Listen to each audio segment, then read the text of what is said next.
അപ്പോൾ എല്ലാവർക്കും നമസ്കാരം. നമ്മളിപ്പോൾ ഒരു വീഡിയോ ചെയ്തിട്ട് ഒരുപാട് ദിവസമായി. അപ്പോൾ പഞ്ചായത്തുകളിലും കൂടി കേസ്മാർട്ട് വന്ന സ്ഥിതിക്ക് പലരും പല ഡ്രോയിങ് ചെയ്യുമ്പോഴും ചില തടസ്സങ്ങളിൽ എന്താണ് ചെയ്യേണ്ടത്, എങ്ങനെയാണ് മുന്നോട്ട് പോകേണ്ടത് എന്നറിയാതെ നിൽക്കുന്ന ഒരവസ്ഥ ഉണ്ട്. അപ്പോൾ ഒരുപാട് ദിവസമായി ഇവരെ ഹെൽപ്പ് ചെയ്യുന്ന രീതിയിൽ, അതായത് ഇപ്പോൾ അപ്ഡേഷൻസ് ഒക്കെ കഴിഞ്ഞ് അപ്പോൾ നല്ല രീതിയിൽ എല്ലാവർക്കും കാര്യങ്ങൾ വളരെ ക്ലിയർ ആവുന്ന രീതിയിലൊരു വീഡിയോ ചെയ്യണം എന്ന് വിചാരിക്കുന്നു. സമയത്തിൻ്റെ ഒരു പ്രശ്നം കൊണ്ടാണ് ഇത്രയും നീണ്ടുപോയത്. എന്തായാലും ഞാൻ ഏത് ടൈപ്പ് വീഡിയോ ആണ് ചെയ്യേണ്ടത് എന്ന് ചോദിച്ചാൽ ഏറ്റവും കൂടുതൽ ആളുകൾ ആവശ്യപ്പെട്ടത് സിംഗിൾ ഫാമിലി റെസിഡൻഷ്യൽ, അതിൻ്റെ തന്നെ പ്രപ്പോസലും റെഗുലറൈസേഷനും ഒരുപോലെ എന്ന രീതിയിലാണ് ആവശ്യപ്പെട്ടിട്ടുള്ളത്. അപ്പോൾ ഒരു വീഡിയോയിൽ തന്നെ രണ്ട് കാര്യങ്ങളും കൂടി ഉൾപ്പെടുത്തിയിട്ടാണ് ഇന്ന് വീഡിയോ ചെയ്യാൻ ഉദ്ദേശിക്കുന്നത്. അതായത് ഒറ്റ ഡ്രോയിങ്ങിൽ തന്നെ ആദ്യം പ്രപ്പോസലാണെങ്കിൽ ഏത് രീതിയിലാണ് ചെയ്യേണ്ടത് എന്നുള്ളത് കംപ്ലീറ്റ് ചെയ്ത് സ്ക്രൂട്ടിനി പാസ്സാക്കിയതിന് ശേഷം അതേ ഡ്രോയിങ്ങിൽ തന്നെ നമ്മൾ റെഗുലറൈസേഷന് എന്ത് മാറ്റങ്ങളാണ് വരുത്തേണ്ടത് എന്നുള്ളതാണ് നമ്മൾ പറയാൻ പോകുന്നത്. അപ്പോൾ എന്തായാലും കൂടുതൽ കാര്യങ്ങൾ സംസാരിക്കണില്ല, ഞാൻ ഡ്രോയിങ്ങിലേക്ക് കടക്കുകയാണ്. അപ്പോൾ നമുക്ക് ആദ്യം ലെയർ മാട്രിക്സിൻ്റെ ഡ്രോയിങ് ഓപ്പൺ ചെയ്യാം.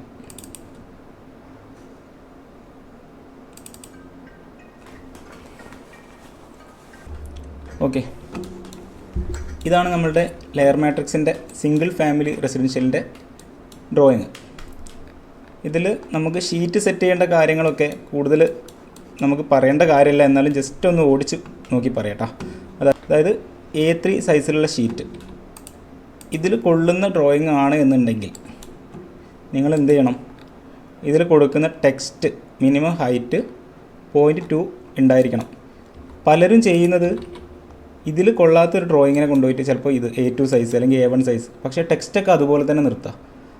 അപ്പോൾ അത് നമുക്ക് PDF ഡ്രോയിങ് ജനറേറ്റ് ചെയ്ത് വരുന്ന സമയത്ത് വായിക്കാൻ ഒരു ബുദ്ധിമുട്ട്, പ്രിൻ്റ് ഔട്ടൊക്കെ എടുക്കുന്ന സമയത്ത് ഓവർസിയർമാർക്കൊക്കെ വായിക്കാൻ ഒരു ബുദ്ധിമുട്ടുണ്ട്. അപ്പോൾ നിങ്ങൾ ഷീറ്റിൻ്റെ സൈസ് മാറ്റുന്നതിനനുസരിച്ച് ടെക്സ്റ്റ് ഹൈറ്റും കൂടി ഒന്ന് മാറ്റി കൊടുക്കുക.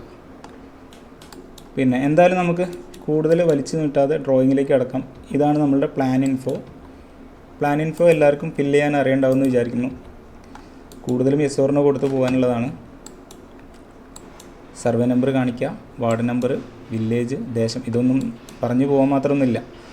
പ്ലോട്ട് ഏരിയ മീറ്റർ സ്ക്വയറിൽ കൊടുക്കുക, CRZ ഏരിയ ആണോ, അതുപോലെ 1.5 മീറ്ററിൽ കൂടുതൽ എർത്ത് കട്ടിങ് നടക്കുന്നുണ്ടോ നോക്കുക, സെക്യൂരിറ്റി സോൺ ആണോ, ഇങ്ങനെയുള്ള കാര്യങ്ങളൊക്കെ, സെറ്റ് ബാക്കിൻ്റെ കാര്യങ്ങളൊക്കെ അതിനനുസരിച്ച് തന്നെ നിങ്ങൾ ചെയ്തു പോവുക.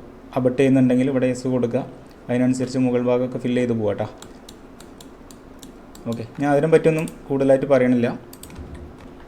എന്തായാലും നമ്മൾ ഡ്രോയിങ്ങിലേക്ക് കിടക്കുകയാണ്. ഇത് നമ്മൾ ഇൻട്രാക്റ്റീവ് മോഡിൽ ചെയ്യാനുള്ള ഓപ്ഷനാണ്, ഞാനത് ഒഴിവാക്കിയിട്ടുണ്ട്. ഞാൻ സാധാരണ ചെയ്യുന്നത് പോലെ തന്നെ ലെയർ മാട്രിക്സിന് ആവശ്യമായിട്ടുള്ള ലെയേഴ്സ് കംപ്ലീറ്റ് ഞാൻ നമ്മളുടെ ഡ്രോയിങ്ങിലേക്ക് ഒന്ന് കൊണ്ടുവന്ന് സെറ്റ് ചെയ്യുകയാണ്.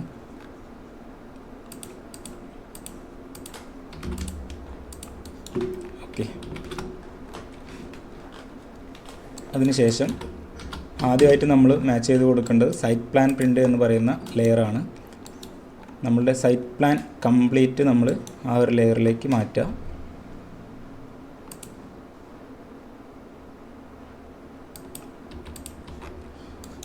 അടുത്തത് സർവീസ് പ്ലാനാണ്.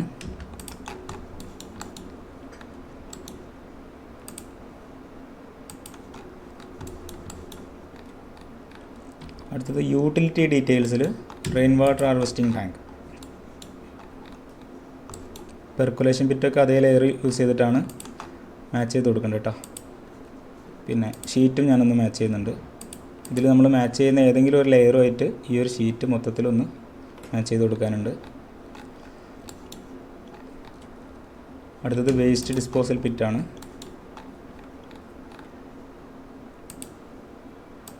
മാച്ച് ചെയ്ത് കൊടുക്കുക. ഓപ്പൺ വെല്ല് നമുക്ക് വരുന്നുണ്ടെങ്കിൽ അത് ചെയ്യാം. സോളാർ, ബയോഗ്യാസ്, സെപ്റ്റിക് ടാങ്ക് ഉണ്ട് കേട്ടോ. സെപ്റ്റിക് ടാങ്കിൻ്റെ ലെയർ മാച്ച് ചെയ്ത് കൊടുക്കുക. ഓക്കെ, അടുത്തത് ഗ്രൗണ്ട് ഫ്ലോർ പ്ലാൻ. ബിൽഡിംഗ് പ്ലാനിൻ്റെ ഷീറ്റിൽ ചെയ്യാനുള്ളതാണ്. ഗ്രൗണ്ട് ഫ്ലോർ പ്ലാന് ഒന്ന് മാച്ച് ചെയ്ത് കൊടുക്കുക. ഫസ്റ്റ് ഫ്ലോർ പ്ലാന് അതുപോലെ തന്നെ മാച്ച് ചെയ്യുക. അടുത്തത് എലിവേഷനാണ്. മാച്ച് ചെയ്ത് കൊടുക്കുക. സെക്ഷൻ മാച്ച് ചെയ്ത് കൊടുക്കുക. ഈ സെക്ഷൻ മാച്ച് ചെയ്യുമ്പോൾ ഈ ഒരു ഷീറ്റും കൂടി നമ്മൾ സെലക്ട് ചെയ്ത് കൊടുക്കുക കേട്ടോ. സെക്ഷൻ തന്നെ ആവണമെന്നില്ല. ഇതിൽ നമ്മൾ മാച്ച് ചെയ്ത് കൊടുക്കുന്നത് 4 ടൈപ്പ് ലേയേഴ്സാണ്. Section print, elevation print, ground floor പ്ലാനിൻ്റെ പ്രിൻ്റ്, ഫസ്റ്റ് ഫ്ലോറിൻ്റെ പ്രിൻ്റ്. ഇതിൽ ഏതെങ്കിലും ഒരു ലെയർ ഈ ഷീറ്റുമായിട്ട് മാച്ച് ചെയ്യുക, അത്രേ ഉള്ളൂ. ഓക്കെ.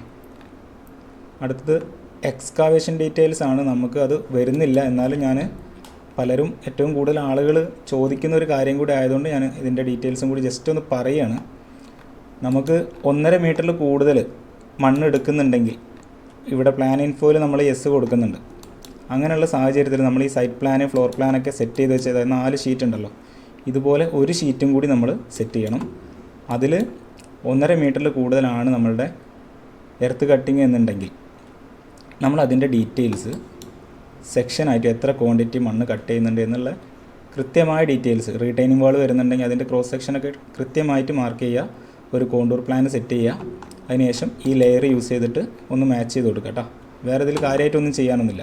എത്ര ക്വാണ്ടിറ്റി മണ്ണ് എടുക്കുന്നുണ്ട്, എത്ര റീഫിൽ ചെയ്യുന്നുണ്ട് എന്നുള്ള കാര്യങ്ങൾ കറക്റ്റായിട്ട് കാണിക്കുന്ന രീതിയിൽ നമ്മൾ സങ്കേതത്തിലൊക്കെ എങ്ങനെയാണോ പെർമിറ്റ് എടുത്തിരുന്നത് അതേ രീതിയിൽ തന്നെ നമ്മൾ ഡീറ്റെയിൽസൊക്കെ കാണിക്കുക. എന്നിട്ട് ഈ ലെയർ മാച്ച് ചെയ്ത് കൊടുക്കുക കേട്ടോ. ആ ഒരു ഷീറ്റിന് കംപ്ലീറ്റ് ഈ ഒരു ലെയർ മാച്ച് ചെയ്ത് കൊടുക്കുക. അത്രേ ചെയ്യാനുള്ളൂ, സർവീസ് പ്ലാനൊക്കെ ചെയ്യുന്ന പോലെ. അതിൽ വേറെ ലെയർ മാട്രിക്സ് ഒന്നും വരുന്നില്ല. ഓക്കെ. അപ്പോൾ അത് കഴിഞ്ഞു. ഈ ഒരു ബോക്സിൻ്റെ ഉള്ളിൽ കാണുന്ന കാര്യങ്ങൾ ഫുള്ള് സൈറ്റ് പ്ലാനിൽ മാത്രം ചെയ്യാനുള്ള കാര്യങ്ങളാണ് കേട്ടോ. അപ്പോൾ പ്ലോട്ട് ബൗണ്ടറി നമ്മൾ എന്ത് ചെയ്യണം, ഞാൻ നിങ്ങൾക്ക് എറർ വരാതെ ചെയ്യാൻ ഒരു മാർഗം പറഞ്ഞു തരാണ്. നിങ്ങൾക്ക് അങ്ങനെ വേണമെങ്കിൽ അങ്ങനെ ചെയ്യാം, അല്ലാതെ എറർ വരാതെ ചെയ്യാൻ പറ്റുന്നുണ്ടെങ്കിൽ ഇതിൻ്റെ മുകളിൽ കൂടി തന്നെ വരച്ച് ചെയ്യാം. പ്ലോട്ട് ബൗണ്ടറി,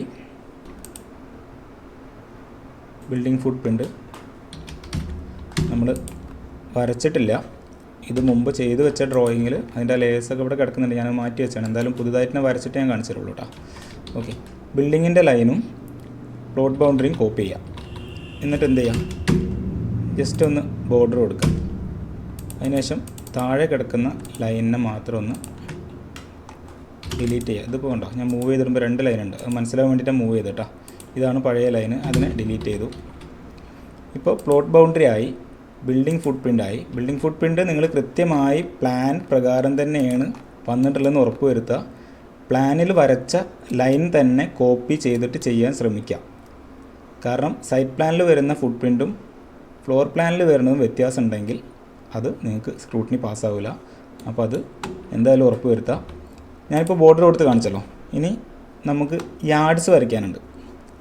അപ്പോൾ ഞാൻ ഓർഡർ ആയിട്ടല്ല പറഞ്ഞു പോയിട്ടുള്ളത് കേട്ടോ. കാരണം എന്താ വെച്ച് കഴിഞ്ഞാൽ ഈ ഒരു ഒറ്റ കാര്യത്തിന് വേണ്ടിയിട്ട് നമ്മൾ ബൗണ്ടറി മാച്ച് ചെയ്യുന്ന അതിന് വേണ്ടി നമ്മൾ ആ ഒരു കാര്യം ചെയ്യുമ്പോൾ ഈ 4 കാര്യങ്ങളും കൂടി 5 കാര്യങ്ങളും കൂടി ചെയ്തു പോയിട്ടുണ്ടെങ്കിൽ അത്രയും നമുക്ക് പണി കുറയും, ഇതിൻ്റെ കൂടെ തന്നെ ചെയ്തു പോവുകയാണെങ്കിൽ. അപ്പോൾ ഞാൻ ഫുട് പ്രിൻറ്റിൻ്റെ ലൈൻ വരച്ചിട്ടുണ്ട്, ബൗണ്ടറി ലൈൻ വരച്ചിട്ടുണ്ട്. ഇനി യാർഡ്സിൻ്റെ ലൈനും കൂടി ഒന്ന് വരയ്ക്കാം. നമുക്ക് ഫ്രണ്ടേജ് വരുന്ന ഇവിടേക്കാണ്. എപ്പോഴും ബൗണ്ടറിക്ക് പെർപെൻഡിക്കുലർ ആയിട്ടാണ് യാർഡ്സ് വരയ്ക്കേണ്ടത് എന്ന് നിങ്ങൾ മനസ്സിലാക്കുക. ഇങ്ങനെ കൊണ്ടുപോയിട്ട് ഒരിക്കലും വരയ്ക്കരുത്. ഇത് കാണാൻ നല്ല വൃത്തിയുണ്ട്, സ്ട്രെയിറ്റ് ആയിട്ട് കിടക്കുന്നത് കാണാൻ. പക്ഷേ കാണാനുള്ള വൃത്തിക്കല്ല യാർഡ്സ് വരയ്ക്കുന്നതെന്ന് ആദ്യം മനസ്സിലാക്കുക. ഏറ്റവും കുറഞ്ഞ ഡിസ്റ്റൻസ്, ബൗണ്ടറിയിലേക്ക് വരുന്ന ഏറ്റവും കുറഞ്ഞ ഡിസ്റ്റൻസ് കാണിക്കാനാണ് നമ്മൾ യാർഡ്സ് വരയ്ക്കുന്നത്. അതെപ്പോഴും ബൗണ്ടറിക്ക് പെർപെൻഡിക്കുലർ ആയിരിക്കും. കണ്ടോ, ബൗണ്ടറിക്ക് 90 ഡിഗ്രിക്ക് വേണം ഈ യാർഡ്സ് വരാൻ. ഞാനിങ്ങനെ ലൈൻ വെച്ചിട്ടാണ് വരച്ചത്. അപ്പോൾ നിങ്ങൾക്ക് കൺഫ്യൂഷൻ ഉണ്ടാവും, യാർഡ്സ് വരയ്ക്കുന്ന ക്ലോസ്ഡ് പോളി ലൈൻ അല്ലേ. അപ്പോൾ ഞാൻ എറേഴ്സ് വരാതിരിക്കാൻ വേണ്ടിയിട്ടാണ്, പരസ്പരം എല്ലാം ടച്ചായി കിടക്കാൻ വേണ്ടിയിട്ടാണ് ഇങ്ങനെ ചെയ്തിട്ടുള്ളത്. ബോർഡർ കൊടുത്തതിന് ശേഷം PO എൻ്റർ ആണ് ബോർഡറിൻ്റെ ഷോർട്ട് കീ. ഇങ്ങനെ ചെയ്തതിന് ശേഷം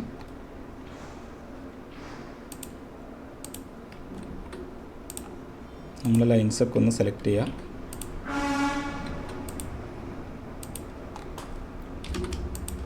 അതിനുശേഷം ജസ്റ്റ് മൂവ് ചെയ്തിട്ടാണ് നമ്മൾ വരച്ച ഈ ലൈൻസ് ഉണ്ടോ. എന്തായാലും ഇപ്പോൾ എന്ത് ചെയ്തു, നമ്മൾ 4 സൈഡും യാർഡ്സ് വരച്ചു, ബൗണ്ടറി വരച്ചു, ബിൽഡിംഗ് ഫുട് പ്രിൻ്റ് വരച്ചു. ഇതിൽ പ്ലോട്ട് ബൗണ്ടറിയാണ് ആദ്യം മാച്ച് ചെയ്യാനുള്ളത്. അത് നമ്മളൊന്ന് മാച്ച് ചെയ്ത് കൊടുക്കുക. അടുത്തത് ബിൽഡിംഗ് ഫുട് പ്രിൻ്റാണ്. ഇതിൽ ഒറ്റ ബ്ലോക്കേ ഉള്ളൂ, അപ്പോൾ ബ്ലോക്ക് 1 വെച്ചിട്ട് തന്നെ ചെയ്ത് പോകട്ടോ.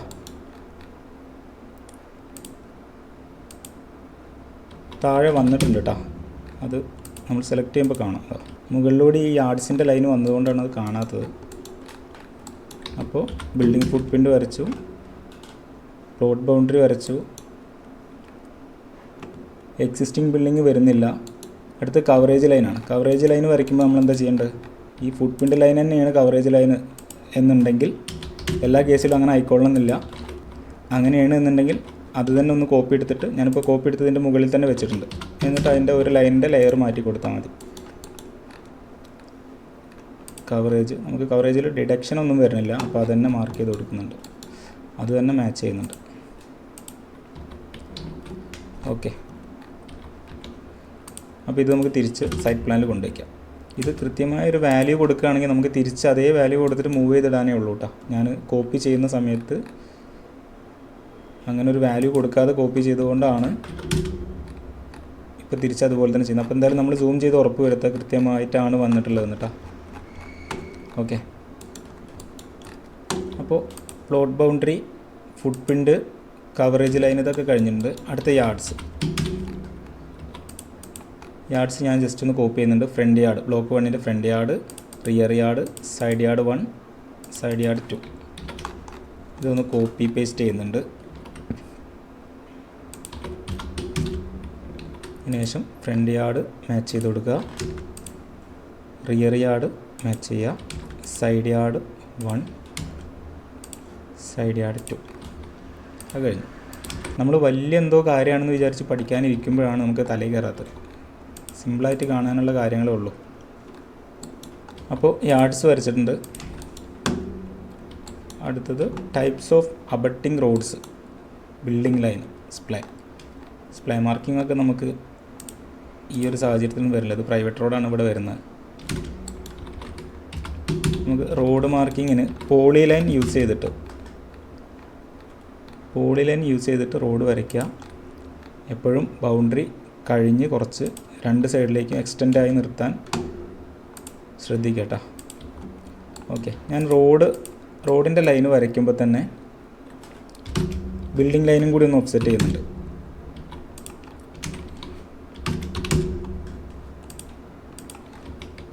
ഇത് വേറൊരു കാര്യം, പലരും ഇപ്പോൾ ഈ ബിൽഡിംഗ് ലൈനിൽ കുറേ എറർ വരുത്തുന്നുണ്ട്. അപ്പോൾ അത് ഒഴിവാകാൻ വേണ്ടിയിട്ട് പറഞ്ഞുതരാണ്. നമ്മൾ റോഡ് ഇപ്പോൾ ഞാൻ പുറത്ത് ജസ്റ്റ് ഒന്ന് വരച്ച് കാണിച്ചു തരാം.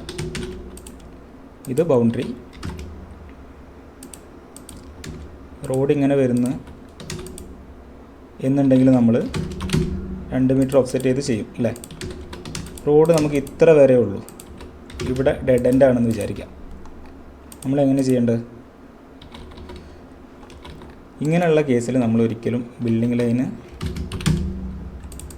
ഇങ്ങനെ വരയ്ക്കേണ്ട കാര്യമില്ല. എന്തായാലും ഈ ഒരു ബൗണ്ടറി ടച്ച് ചെയ്ത് നിർത്തി കഴിഞ്ഞാൽ എറർ വരും.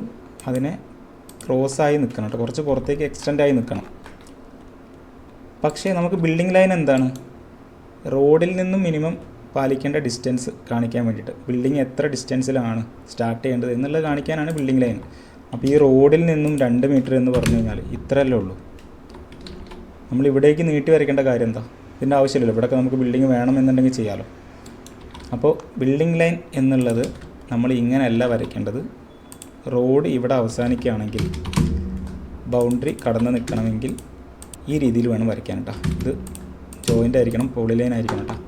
ഇങ്ങനെയാണ് വരയ്ക്കേണ്ടത്. ഇവിടേക്കൊന്നും ബിൽഡിംഗ് ലൈൻ നീട്ടി വരയ്ക്കേണ്ട കാര്യമില്ല. ഓക്കെ, അപ്പോൾ അങ്ങനെയുള്ള കാര്യങ്ങൾ ശ്രദ്ധിക്കുക. ഇതിലിപ്പോൾ നമുക്ക് അങ്ങനെ പറയേണ്ട കാര്യമില്ല. നമുക്ക് നോർമൽ 2 എൻഡിലും റോഡ് കടന്നു പോകുന്നുണ്ട്. അപ്പോൾ റോഡ് വരച്ചു, ബിൽഡിംഗ് ലൈൻ വരച്ചു.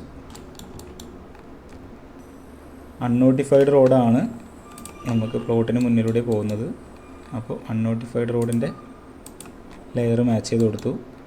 അതേ പേരിലുള്ള ബിൽഡിംഗ് ലൈൻ എന്ന് പറയുന്ന ലെയറും നമ്മൾ ബിൽഡിംഗ് ലൈന് മാച്ച് ചെയ്ത് കൊടുക്കുക. അതേ പേരിലുള്ള ലെയർ ആയിരിക്കണം കേട്ടോ. ഓക്കെ, അപ്പോൾ അത് കഴിഞ്ഞിട്ടുണ്ട്. അടുത്ത് റെയിൻ വാട്ടർ ഹാർവെസ്റ്റിംഗ് നമ്മൾ സൈറ്റ് പ്ലാനിൽ ചെയ്യാനുള്ളതാണ്. ക്ലോസ്ഡ് പോളിലൈനോ റെക്റ്റാങ്കിളോ എടുത്തിട്ട് ബോക്സ് വരയ്ക്കുക.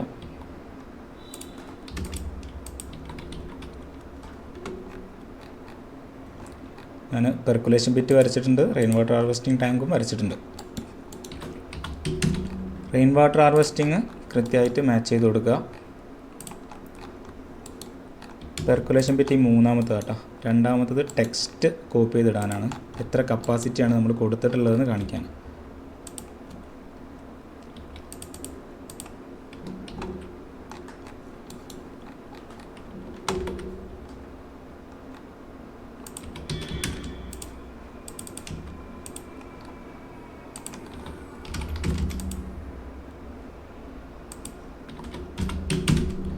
ഓക്കെ,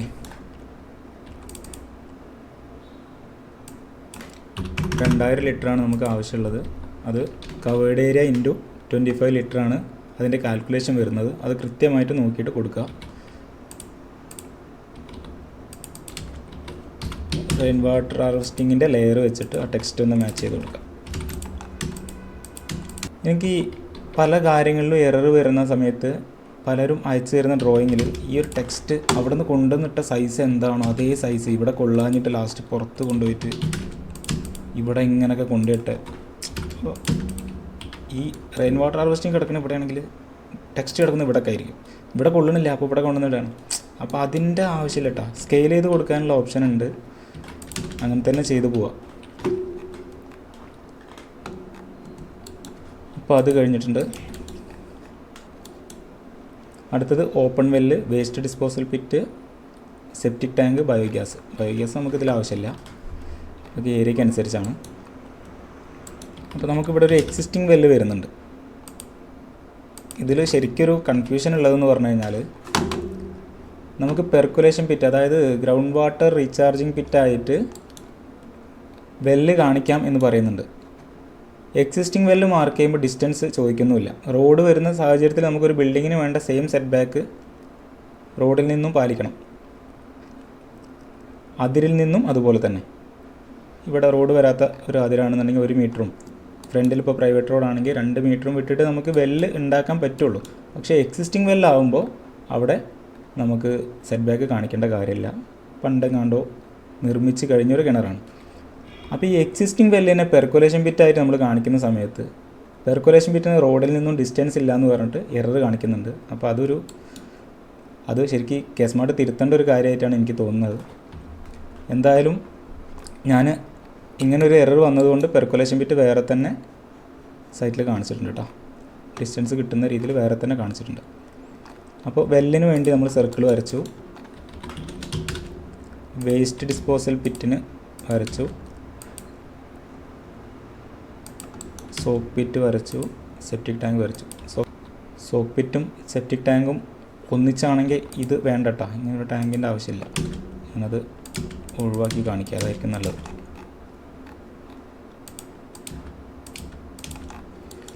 ഓക്കെ, ഇത്രയും ചെയ്തതിന് ശേഷം അതാത് ലെയേഴ്സ് ഒന്ന് മാച്ച് ചെയ്ത് കൊടുക്കുക.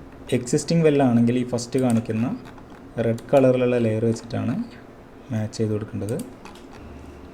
അടുത്തത് waste disposal pit, septic tank, ഈ 2 ലെയറാണ് നമുക്ക് മാച്ച് ചെയ്യാനുള്ളത്.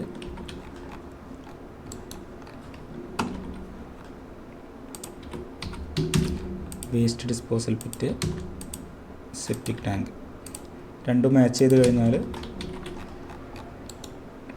അതും ഒന്ന് ഒഴിവാക്കാം. അടുത്ത ഓവർ ഹെഡ് ഇലക്ട്രിക് ലൈൻ നമ്മൾ സൈറ്റ് പ്ലാനിൽ കാണിക്കാനുള്ളതാണ്. ഇപ്പോൾ സൈറ്റ് പ്ലാനിൽ ഇങ്ങനെ ഫ്രണ്ടിലൂടെയൊക്കെ പോകുന്നുണ്ടെങ്കിൽ, അല്ലെങ്കിൽ നമ്മളെ പ്ലോട്ടിനെ ക്രോസ് ചെയ്തൊക്കെ പോകുന്നുണ്ടെങ്കിൽ ആ ലൈന് വരയ്ക്കുക. ലൈനിനൊരു ലെയർ ഇവിടെ പറയുന്നുണ്ട്, ആ ലെയർ മാച്ച് ചെയ്യുക. ബിൽഡിങ്ങും ഈ ലൈനും തമ്മിലുള്ള ഡിസ്റ്റൻസ് ഡയമെൻഷനായിട്ട് കാണിക്കുക. ഇപ്പോൾ ബിൽഡിംഗ് ലൈൻ ഇതാണെങ്കിൽ ഇങ്ങനെ കാണിക്കരുത് കേട്ടോ. ഇതാണ് പലരും ചെയ്ത് വയ്ക്കുന്നത്. എല്ലാവരുടെയും വിചാരം ഇത് വൃത്തിക്ക് വേണ്ടി ചെയ്യാമെന്ന്.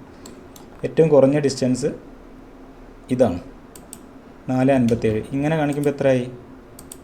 4.68. അപ്പോൾ അത് കൃത്യമായിട്ട് തന്നെ ചെയ്യാൻ ശ്രമിക്കട്ടോ. നമ്മൾ വരയ്ക്കുന്ന ഇലക്ട്രിക് ലൈനിന് ഈ ലെയറാണ് മാച്ച് ചെയ്യേണ്ടത്. എത്ര kV ആണെന്ന് കാണിക്കാൻ ടെക്സ്റ്റ് അവിടെ കോപ്പി ചെയ്തിട്ട് ലെയർ വെച്ച് മാച്ച് ചെയ്യുക. ഡയമെൻഷൻ ഞാനിപ്പോൾ കാണിച്ച രീതിയിൽ പെർപെൻഡിക്കുലറായിട്ട് ഡയമെൻഷൻ വരയ്ക്കുക, ഈ ലെയർ മാച്ച് ചെയ്യുക കേട്ടോ. അത്രയാണ് ഇലക്ട്രിക് ലൈനിൻ്റെ കാര്യത്തിൽ പറയാനുള്ളത്.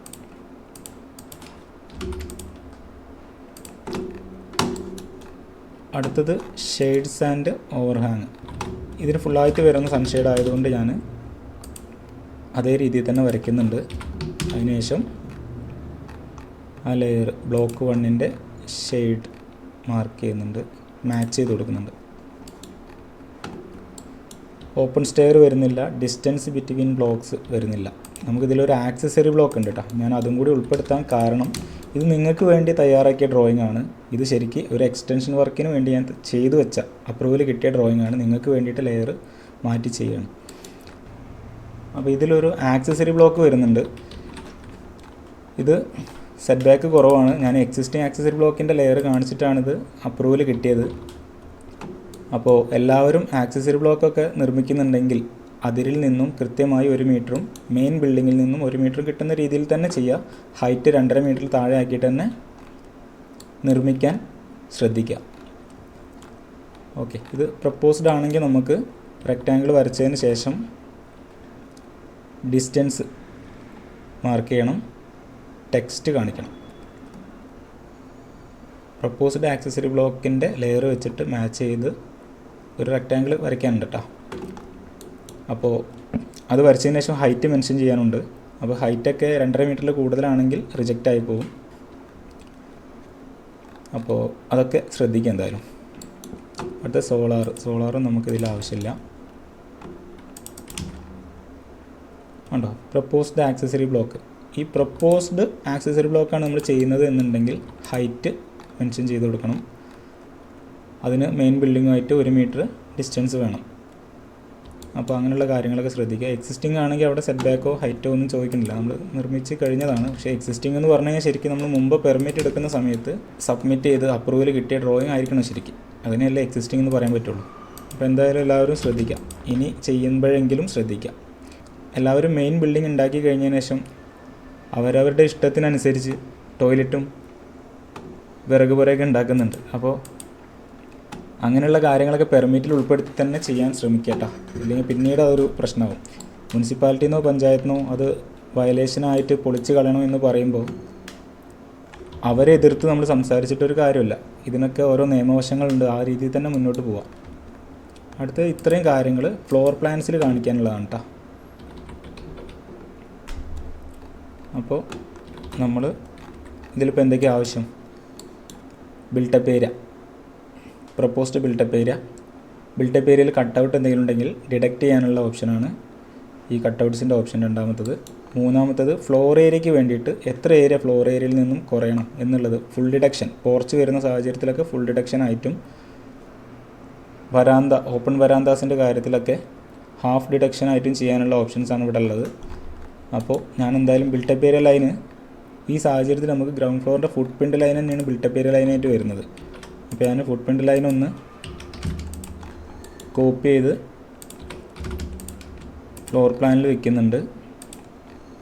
അത് കൃത്യമായിട്ടാണോ വന്നിട്ടുള്ളത് നോക്കുക. അതിൻ്റെ ഒരു കോപ്പിയും കൂടെ എടുക്കുന്നുണ്ട്. എന്തിനു വേണ്ടിയാണ്? ഫുട് പ്രിൻ്റ് മാച്ച് ചെയ്ത് കൊടുക്കാൻ കേട്ടോ. ഫ്ലോർ പ്ലാൻസിൽ ഫുട് പ്രിൻ്റ് ചെയ്യാനുണ്ട്. അപ്പോൾ അതിന് വേണ്ടിയിട്ടാണ് ഒരു കോപ്പിയും കൂടെ എടുത്തിട്ടുള്ളത്. അതിൻ്റെ മറ്റൊരു കോപ്പി ഞാൻ ഫസ്റ്റ് ഫ്ലോർ പ്ലാനിൽ കൊണ്ടുപോയി ഇടുന്നുണ്ട്.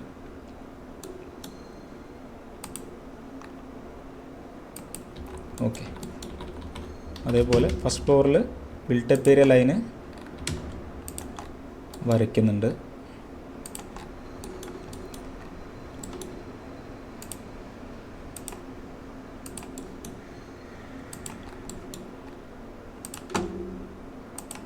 ബിൽട്ടപ്പ് ഏരിയ ലൈനും ഫുട് പ്രിൻ്റ് ലൈനും തമ്മിൽ ക്രോസ് ചെയ്യുന്നില്ല എന്ന് പറഞ്ഞിട്ടൊക്കെ എറേഴ്സ് വരുന്നുണ്ട്. അത് ഇപ്പോൾ ഞാൻ ഈ ചെയ്യുന്ന പ്ലാനിൽ അങ്ങനെ ഒരു എറർ വരാൻ സാധ്യതയില്ല. കാരണം എന്താ വെച്ച് കഴിഞ്ഞാൽ ഇതിൽ ഫുട് പ്രിൻ്റ് ലൈൻ അല്ല ബെൻഡായി പോകുന്നത്. കണ്ടോ, ഫുട് പ്രിൻ്റ് ലൈന് സ്ട്രെയിറ്റായി പോകുന്ന ഭാഗത്തുനിന്ന് ബിൽട്ടപ്പ് ഏരിയ ലൈനാണ് തിരിഞ്ഞു വരുന്നത്. അപ്പോൾ അങ്ങനെയുള്ള സാഹചര്യത്തിൽ ബിൽട്ടപ്പ് ഏരിയ ലൈന് തിരിഞ്ഞ് വരുമ്പോൾ എന്തായാലും അവിടെ ഒരു വെർട്ടെക്സ് ഉണ്ടായിരിക്കുമല്ലോ. ഈ വെർട്ടെക്സ് ആഡ് ചെയ്യാത്തത് കൊണ്ടാണ് നമുക്ക് എറേഴ്സ് വരുന്നത്, രണ്ടും തമ്മിൽ ക്രോസ് ചെയ്യുന്നില്ല എന്ന് പറഞ്ഞിട്ട്. അപ്പോൾ ഇപ്പോൾ ഉദാഹരണമായിട്ട് പറയുകയാണെങ്കിൽ ഇത് ഫുട് പ്രിൻ്റ് ലൈനാണെന്ന് വിചാരിക്കാം. ബിൽട്ടപ്പ് ഏരിയ ലൈന് വരുന്നത് ഇങ്ങനെയാണെങ്കിൽ ഇത് ബിൽട്ടപ്പ് ഏരിയ ലൈന്, ഇത് ഫുട് പ്രിൻ്റ് ലൈന്. ഫുട് പ്രിൻ്റ് ലൈനാണ് തിരിഞ്ഞു പോകുന്നത്, ബിൽട്ടപ്പ് ഏരിയ ലൈന് സ്ട്രെയിറ്റ് ആയിട്ട് പോകും. അങ്ങനെയാണെങ്കിൽ നമുക്ക് ഇവിടെ ഒരു വെർട്ടെക്സ് ആഡ് ചെയ്ത് കൊടുക്കണം കേട്ടോ. ഈ വെർട്ടെക്സ് ഉണ്ടെങ്കിൽ നേരത്തെ പറഞ്ഞ ഇഷ്യൂ വരില്ല കേട്ടോ. അപ്പോൾ അങ്ങനെയുള്ള കാര്യങ്ങൾ ശ്രദ്ധിച്ച് തന്നെ ചെയ്യാം. അപ്പോൾ എന്തായാലും നമുക്ക് ഗ്രൗണ്ട് ഫ്ലോറിൻ്റെ ബിൽട്ടപ്പ് ഏരിയ ഒന്ന് മാച്ച് ചെയ്ത് കൊടുക്കാം.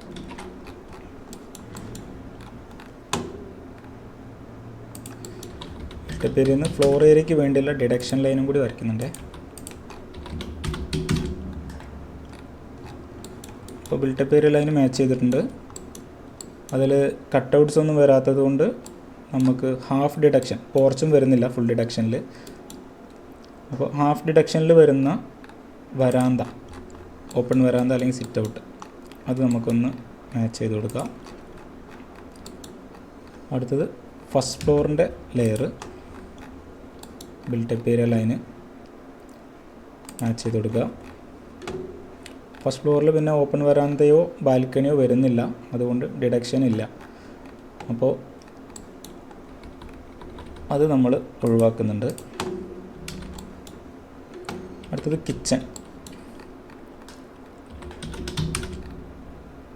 ഞാൻ വർക്ക് ഏരിയയും കിച്ചണും കൂടി ഒരുമിച്ച് മാർക്ക് ചെയ്യുന്നുണ്ട്.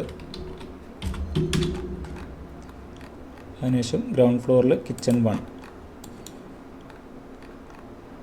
മാച്ച് ചെയ്ത് കൊടുക്കുന്നു. ഓക്കെ, അത് കഴിഞ്ഞു. അടുത്ത സ്റ്റെയർ ക്യാബിൻ വരയ്ക്കാനാണ്. 2 യൂണിറ്റിൽ താഴെയുള്ള ബിൽഡിങ്ങുകൾക്കൊന്നും സ്റ്റെയർ ക്യാബിൻ വരയ്ക്കാൻ ഒരു റിസ്ക്കും ഇല്ല കേട്ടോ. നമുക്ക് ക്യാബിന് മാത്രമേ വരച്ചു കൊടുക്കാനുള്ളൂ. മറ്റ് ഒക്യുപ്പൻസികൾക്ക് നമുക്ക് ഓരോ സ്റ്റെപ്സും ലാൻഡിങ്ങും ഇതിൻ്റെ ഹൈറ്റ് മെൻഷൻ ചെയ്യണം, ഇത്രയും കാര്യങ്ങൾ ചെയ്യാനുണ്ട് എല്ലാ ഫ്ലോറിലും. അപ്പോൾ ഞാനിപ്പോൾ ഗ്രൗണ്ട് ഫ്ലോറിൽ സ്റ്റെയർ ക്യാബിൻ വരച്ചിട്ടുണ്ട്. അടുത്തത് ഫസ്റ്റ് ഫ്ലോറാണ്. ഫസ്റ്റ് ഫ്ലോറിലും വരച്ചിട്ടുണ്ട്. അതാത് ലെയർ വെച്ചിട്ട് മാച്ച് ചെയ്യുക. ഗ്രൗണ്ട്, ഫസ്റ്റ്,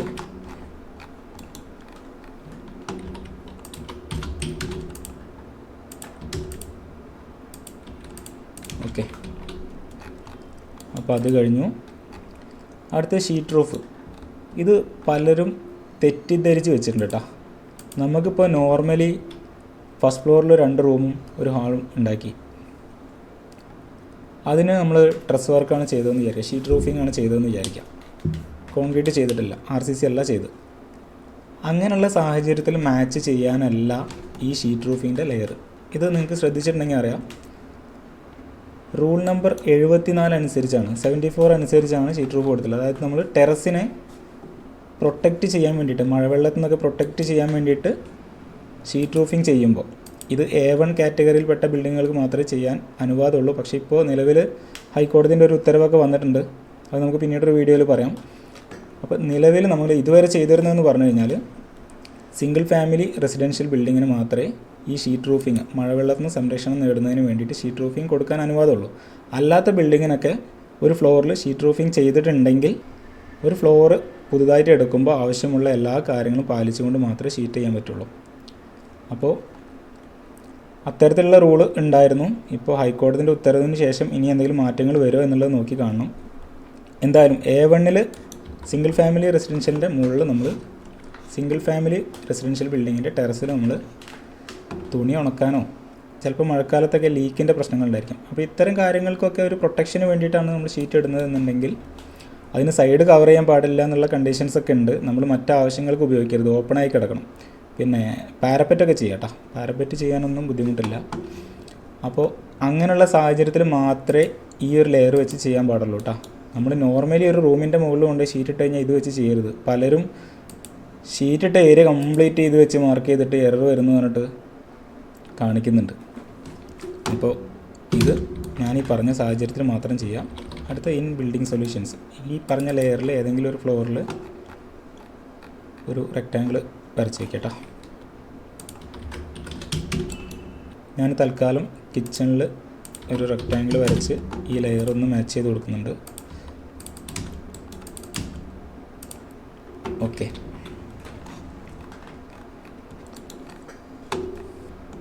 അടുത്തത് കവറേജ് ആൻഡ് ഫുട് പ്രിൻറ്റ്. ഇത് നമ്മൾ ഫ്ലോർ പ്ലാനിൽ മാച്ച് ചെയ്ത് കൊടുക്കാനുള്ളതാണ്. ഗ്രൗണ്ട് ഫ്ലോറിൻ്റെയും ഫസ്റ്റ് ഫ്ലോറിൻ്റെയും ലെയർ ഞാൻ കോപ്പി ചെയ്യുന്നുണ്ട്. കോപ്പി ചെയ്തതിന് ശേഷം നമ്മൾ നേരത്തെ ഫുട് പ്രിൻറ്റിന് വേണ്ടിയിട്ട് അഡീഷണലായിട്ടൊരു ലെയർ ഇവിടെ വരച്ചിട്ടുണ്ടായിരുന്നു.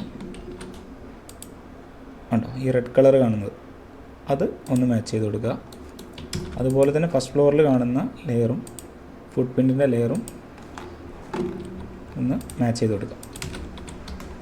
ഓക്കെ, ഇത്രയും കഴിഞ്ഞാൽ ഫ്ലോർ പ്ലാനിൽ ചെയ്യേണ്ട കാര്യങ്ങളും കഴിഞ്ഞിട്ടുണ്ട്.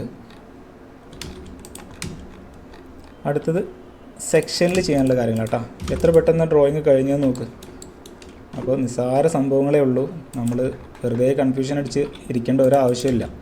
ഈ വീഡിയോ കണ്ടാൽ തന്നെ പലർക്കും സിമ്പിളായിട്ട് ചെയ്യാൻ പറ്റും എന്നുള്ളൊരു വിശ്വാസം എനിക്കുണ്ട്. എന്തെങ്കിലും സംശയങ്ങൾ നിങ്ങൾക്ക് ഉണ്ടെങ്കിൽ, ഇപ്പോൾ അബട്ട് ചെയ്യുന്ന കേസിലൊക്കെ സംശയങ്ങൾ വരാൻ സാധ്യത കൂടുതലാണ്. ഞാൻ വീഡിയോ ലെങ്ത്ത് കൂട്ടേണ്ട വെച്ചിട്ടാണ് അതിൻ്റെ കാര്യങ്ങൾ പറയാതെ പോകുന്നത്. എന്തായാലും അബട്ട് ചെയ്യുന്നതായിട്ട് നിങ്ങൾ കാണിക്കുകയാണെങ്കിൽ ആ അബട്ട് ചെയ്യുന്ന സൈഡിൽ നിങ്ങൾ യാർഡ്സ് വരയ്ക്കരുത് കേട്ടോ. പലരും തെറ്റിക്കുന്നൊരു കാര്യമാണ്. അബട്ട് ചെയ്യാൻ ഓൾറെഡി നമ്മൾ അവിടെ NOC എടുക്കുന്നതായിട്ട് കാണിച്ചിട്ടുണ്ട്, പിന്നെ അവിടെ പോയിട്ട് യാർഡ് വരയ്ക്കേണ്ട കാര്യമില്ല. അപ്പോൾ അതൊക്കെ ശ്രദ്ധിക്കുക. എന്തായാലും സംശയങ്ങളുണ്ടെങ്കിൽ നിങ്ങൾ ചെയ്യുമ്പോൾ എന്തായാലും ധൈര്യത്തിൽ മെസ്സേജ് അയച്ചോ, ഞാൻ ഫ്രീ ടൈമിനനുസരിച്ച് എല്ലാവർക്കും റിപ്ലൈ തരും കേട്ടോ. ഓക്കെ, അപ്പോൾ പ്രപ്പോസ്ഡ് ബിൽഡിങ്ങിൻ്റെ ആവറേജ് ഗ്രൗണ്ട് ലെവൽ സെക്ഷനിൽ മാർക്ക് ചെയ്യാനുള്ളതാണ്. ഇത് ഈ ഒരു ഹൈറ്റ് 6.37 ആണ്. റൂഫ് ലെവൽ സ്ലോപ്പ്ഡ് ആയതുകൊണ്ട് ആവറേജ് എടുത്താൽ മതി കേട്ടോ. അപ്പോൾ ഈ ഒരു ഹൈറ്റ് നമ്മൾ 6.37 എന്നുള്ളത് പുറത്ത് പോയി വരയ്ക്കുകയാണ് ഏറ്റവും നല്ലത് കേട്ടോ. കാരണം അത് ആക്സിസ് മാറിപ്പോകുന്നൊരു പ്രശ്നം പലർക്കും വരുന്നുണ്ട്. ഷുഡ് ബി 0 എന്നൊക്കെ പറഞ്ഞിട്ട് കാണിക്കുന്നുണ്ട്, എറർ കാണിക്കുന്നുണ്ട്. അപ്പോൾ ഇതൊരു 5 മീറ്ററിൻ്റെ ഒരു ലൈൻ വരയ്ക്കുക. ഇതിൻ്റെ ഹൈറ്റ് 6.37 എന്നുള്ളത് ഒന്ന് ഓഫ്സെറ്റ് ചെയ്ത് കൊടുക്കുക. അതിന് ശേഷം നമുക്കിവിടെ പോയി മൂവ് ചെയ്തിടാം. ഇവിടേക്കൊന്ന് മൂവ് ചെയ്തിടുന്നുണ്ട്. ബ്ലോക്ക് 1ൻ്റെ ആവറേജ് ഗ്രൗണ്ട് ലെവൽ മാച്ച് ചെയ്ത് കൊടുക്കുക. ബ്ലോക്ക് 1ൻ്റെ റൂഫ് ലെവലും ഒന്ന് മാച്ച് ചെയ്ത് കൊടുക്കുക. ഓക്കെ, അടുത്ത് സെക്ഷനിൽ നമ്മൾ ഇലക്ട്രിക് ലൈനിൻ്റെ വെർട്ടിക്കൽ ഡിസ്റ്റൻസ് കാണിക്കാനുണ്ട്. നമുക്ക് ഇലക്ട്രിക് ലൈനൊക്കെ സൈറ്റിലൂടെ പാസ് ചെയ്യുന്നുണ്ടെങ്കിൽ അതിൻ്റെ വെർട്ടിക്കൽ ഡിസ്റ്റൻസ് ഡയമെൻഷനായിട്ട് ബിൽഡിങ് മുതൽ ലൈന് വരെയുള്ള ഡിസ്റ്റൻസ് ഡയമെൻഷനായിട്ട് വരയ്ക്കുക. ഈ പറഞ്ഞ ലെയർ വെച്ച് മാച്ച് ചെയ്ത് കൊടുക്കുക കേട്ടോ. അതിന് വേണ്ടിയുള്ളതാണ്. ഓക്കെ, എന്തായാലും ഡ്രോയിങ് കംപ്ലീറ്റ് ആയിട്ടുണ്ട്. നമുക്കൊന്ന് സ്ക്രൂട്ടനൈസ് ചെയ്ത് നോക്കാം. അതിന് മുമ്പ് നമ്മൾ ലെയർ കംപ്ലീറ്റ് ഇതിൽ കൊണ്ടുവന്നിട്ട് ചെയ്തതാണ്. അപ്പോൾ ജസ്റ്റ് ഒന്ന് പർജ് കൊടുക്കണം കേട്ടോ. പർജ് ഹോൾ കൊടുത്തതിന് ശേഷം മാത്രം, അതായത് ഈ രീതിയിൽ ലെയർ കംപ്ലീറ്റ് ഡ്രോയിങ്ങിൽ കൊണ്ടുവന്നിട്ട് മാച്ച് ചെയ്യുന്ന ആളുകളാണ് എന്നുണ്ടെങ്കിൽ പർജ് കൊടുത്തതിന് ശേഷം മാത്രം നിങ്ങൾ സ്ക്രൂട്ടനൈസ് ചെയ്യുക. നമ്മൾ വളരെ ശ്രദ്ധിച്ച് ചെയ്ത ഡ്രോയിങ് ആയാൽ പോലും എറർ വരാൻ സാധ്യത ഉണ്ട് കേട്ടോ. പല കാര്യങ്ങളും റീഡ് ചെയ്യുന്നതിൽ പ്രശ്നങ്ങളുണ്ട്. അപ്പോൾ നമുക്ക് നോക്കാം. എന്തായാലും ഇപ്പോൾ ചെയ്തു വെച്ച ഡ്രോയിങ് ഓക്കെ ആണോ എന്നുള്ളതൊന്ന് ചെക്ക് ചെയ്യാം.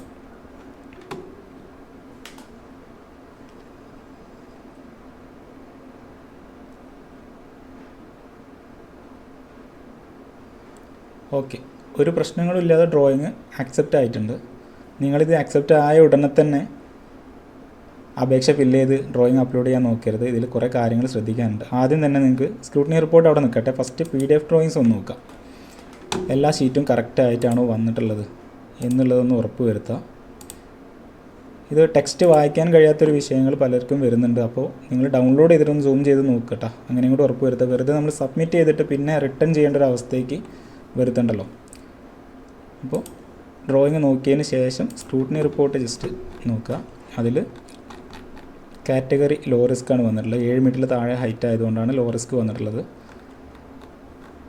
പിന്നെ പ്രപ്പോസ്ഡ് ഏരിയ 108.75. നമ്മളുടെ ഏരിയ ഇവിടെ വരുന്നത് 108.76. അത് ചെറിയ ഡെസിമലാണ്, അതൊക്കെ അവിടെ മാറി വരും കേട്ടോ. ഫ്ലോർ ഏരിയ 105.4 ഉണ്ട്, 105.41.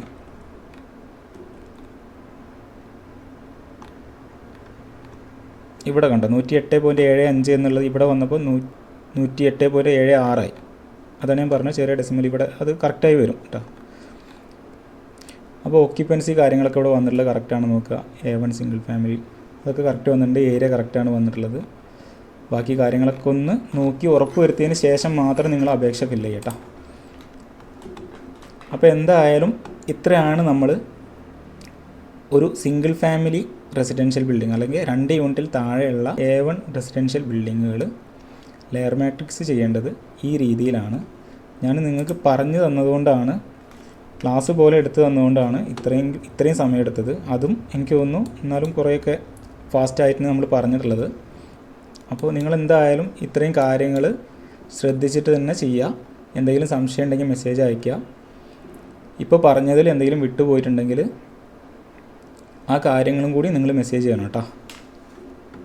അടുത്ത വീഡിയോയിൽ അതും കൂടി ഉൾപ്പെടുത്താൻ വേണ്ടിയിട്ടാണ്. അപ്പോൾ നമ്മൾ പ്രപ്പോസലിൻ്റെ കാര്യങ്ങൾ ഇപ്പോൾ പറഞ്ഞു കഴിഞ്ഞു, സ്ക്രൂട്ടനൈസ് പാസ്സാക്കുന്നത് വരെയുള്ള കാര്യങ്ങൾ പറഞ്ഞു കഴിഞ്ഞു. ഇനി ഇത് റെഗുലറൈസേഷൻ ആണെങ്കിൽ നമ്മൾ എങ്ങനെ ചെയ്യേണ്ടത്? റെഗുലറൈസേഷൻ ആണെങ്കിൽ പ്രത്യേകിച്ച് ഒന്നും ശ്രദ്ധിക്കാനൊന്നുമില്ല. ഈ ഒരു ഡ്രോയിങ്ങിൻ്റെ കേസിൽ നമുക്ക് എന്താണ് ചെയ്യാനുള്ളത് ഞാൻ പറഞ്ഞുതരാം. ബിൽട്ടപ്പ് ഏരിയ ലൈനിൽ നമ്മൾ ഗ്രൗണ്ട് ഫ്ലോറിൻ്റെ ലൈന് റെഗുലറൈസേഷൻ്റെ ലെയർ വെച്ചിട്ട് ഗ്രൗണ്ട് ഫ്ലോറിലെ ഹാഫ് ഡിഡക്ഷനാണ് നമ്മൾ കൊടുത്തത്. അപ്പോൾ ആ ഹാഫ് ഡിഡക്ഷൻ്റെ ലെയർ ഒന്ന് കോപ്പി ചെയ്യുക. ഫസ്റ്റ് ഫ്ലോറിൻ്റെ ലൈന്, ഫസ്റ്റ് ഫ്ലോറിൽ ഡിഡക്ഷൻ ഇല്ലാത്തതുകൊണ്ട് പ്രത്യേകിച്ചൊന്നും കോപ്പി ചെയ്യണില്ല. ഓക്കെ,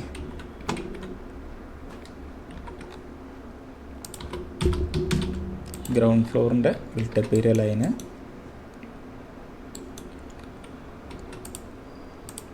മാച്ച് ചെയ്യുക.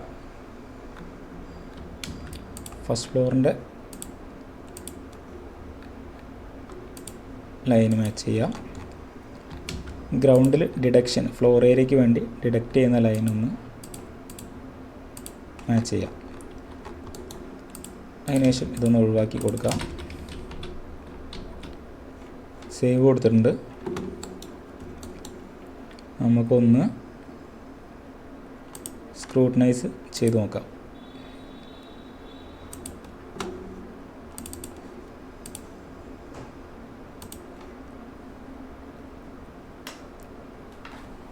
എന്ത് വ്യത്യാസമാണ് ഇതിൽ വരിക എന്നുള്ളത് കൃത്യമായിട്ട് ഞാൻ പറഞ്ഞുതരാം. ചെറിയ വ്യത്യാസമുള്ളൂ. അതുകൊണ്ടാണ് ഞാൻ പലരും എന്നോട് ആവശ്യപ്പെടുന്ന സമയത്ത്, റെഗുലറൈസേഷൻ്റെ ഡ്രോയിങ് ആവശ്യപ്പെടുന്ന സമയത്ത്, നിങ്ങൾ പ്രപ്പോസൽ ചെയ്യാൻ പഠിച്ച ഒരാളാണെങ്കിൽ റെഗുലറൈസേഷന് പ്രത്യേകിച്ചൊന്നും ചെയ്യേണ്ടതില്ല, ബിൽട്ടപ്പ് ഏരിയ ലൈനിൽ വരുത്തുന്ന മാറ്റങ്ങൾ മാത്രമേ ഉള്ളൂ എന്നുള്ള രീതിയിൽ ഞാൻ പറഞ്ഞു കൊടുത്തിട്ടുണ്ട് പല ഡ്രോയിങ്ങുകളും.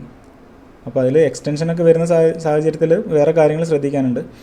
അപ്പോൾ ഇതിലെന്താണ് വ്യത്യാസം നോക്കാം. നേരത്തെ ലോ റിസ്ക് ആയിട്ട് കാണിച്ച ബിൽഡിങ് ഇപ്പോൾ ജനറലായിട്ട് മാറിയിട്ടുണ്ട്. കാരണം എന്താ? റെഗുലറൈസേഷനാണ്. റെഗുലറൈസേഷൻ നമുക്കൊരിക്കലും ലോ റിസ്ക് കാറ്റഗറിയിൽ വരില്ല. സെൽഫ് സർട്ടിഫൈഡ് പെർമിറ്റ് എടുക്കാൻ പറ്റില്ല. അത് നമ്മൾ ചിന്തിച്ചാൽ തന്നെ മനസ്സിലാവുന്ന കാര്യമാണ്. പിന്നെ ഇവിടെ ഏരിയ ഉണ്ടോ? റെഗുലറൈസേഷൻ ഏരിയ എന്ന് പറഞ്ഞിട്ട് വന്നിട്ടുണ്ട്. നേരത്തെ ഇവിടെ കാണിച്ച് പ്രപ്പോസ്ഡ് ഏരിയ എന്ന് പറഞ്ഞിട്ടാണ്. മനസ്സിലായില്ലേ? ഇത്രയാണ് ഇതിൻ്റെ area. Regularisation area and occupancy കണ്ടോ, ഇവിടെയൊക്കെ മാറി വന്നിട്ടുണ്ട്.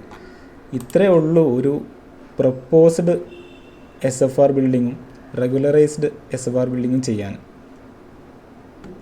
അപ്പോൾ എന്തായാലും വീഡിയോ എല്ലാവർക്കും ഉപകാരപ്പെട്ടിട്ടുണ്ടാവും എന്ന് വിചാരിക്കുന്നു. അടുത്തൊരു വീഡിയോയിൽ നമുക്ക് ഇതിലും കൂടുതൽ കാര്യങ്ങൾ ഉൾപ്പെടുത്തിക്കൊണ്ട് വീണ്ടും കാണാം. ഇതിൽ നിങ്ങൾക്ക് എന്തെങ്കിലും സംശയങ്ങളുണ്ടെങ്കിൽ ധൈര്യമായിട്ട് എന്നെ കോൺടാക്റ്റ് ചെയ്യാം. ഞാൻ പലപ്പോഴും നിങ്ങൾ അയക്കുന്ന മെസ്സേജിന് ഉടനെ തന്നെ റിപ്ലൈ തരാൻ പറ്റാത്തൊരു കണ്ടീഷനിലായിരിക്കും. അപ്പോൾ നിങ്ങൾ റിപ്ലൈ വരുന്നത് വരെ വെയിറ്റ് ചെയ്യുക. ഞാൻ എങ്ങനെ ആയാലും ഒരു ദിവസം അവസാനിക്കുന്നതിൻ്റെ ഉള്ളിൽ എല്ലാവർക്കും മെസ്സേജിന് റിപ്ലൈ കൊടുത്തിട്ടേ കിടന്നുറങ്ങാറുള്ളൂ. അതിന് ശേഷം വരുന്ന റിപ്ലൈ ഒക്കെ രാവിലെ എണീറ്റിട്ടും ഞാൻ റിപ്ലൈ കൊടുക്കാറുണ്ട്, അതിന് ശേഷം വരുന്ന മെസ്സേജിന്. അപ്പോൾ എന്തെങ്കിലും സംശയങ്ങളുണ്ടെങ്കിൽ എന്തായാലും ധൈര്യത്തിൽ നിങ്ങൾക്ക് എന്നെ കോൺടാക്റ്റ് ചെയ്യാം. അപ്പോൾ ഇതിൽ വന്നിട്ടുള്ള മിസ്റ്റേക്കുകൾ നിങ്ങൾ ധൈര്യമായിട്ട് കമൻറ്റ് ബോക്സിലൂടെ അറിയിക്കുക. അല്ലെങ്കിൽ ഞാൻ ഉൾപ്പെടുത്താൻ വിട്ടുപോയ കാര്യങ്ങൾ, നിങ്ങൾക്ക് വേറെ എന്തെങ്കിലും കാര്യങ്ങളും കൂടി ഈ ഒരു ഡ്രോയിങ്ങിൽ ഉൾപ്പെടുത്തി ചെയ്ത് കാണിച്ചു തരണം എന്നുണ്ടെങ്കിൽ അതും നമുക്കൊരു ഷോർട്ട് വീഡിയോ ആയിട്ടൊക്കെ ചെയ്യാം. അപ്പോൾ അടുത്ത വീഡിയോയിൽ വീണ്ടും കാണാം. Thank you.